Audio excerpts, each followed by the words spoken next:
Begin, though, with one family feeling twice the grief today after two brothers were killed during an officer-involved shooting Tuesday night. It happened during a chaotic scene at the family home. ABC 15 investigator Melissa Blasey has talked to an uncle about the men who died. Police first arrived at this home near Indian School and 24th Street on a welfare check, but things here quickly spun out of control. Dozens of police cars swarm around this house during a fight between brothers. According to police radio traffic and relatives, at some point, each of the brothers had a gun, or at least what looked like a gun.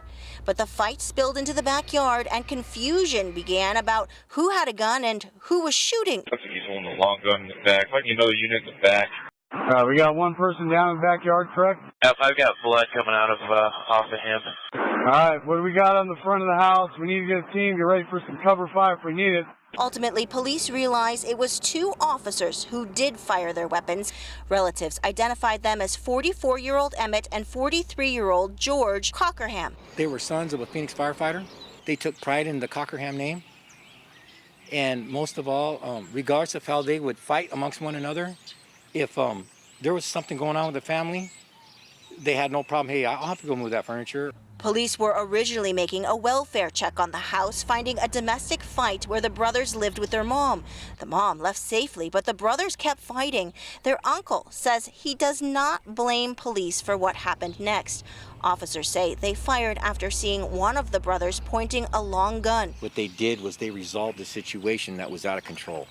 In their eyes, I would take it as a life and death situation. Are you really going to distinguish, hey, is that a BB gun or is that a real gun? The family says police told them the second brother had a BB gun.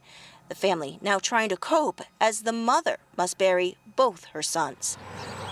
God, I really miss them.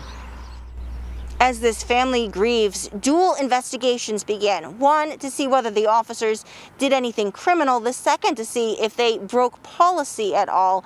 We also expect to see video of the police shooting from officers' body cams in about 2 weeks. I'm investigator Melissa Blasey, ABC 15 Arizona.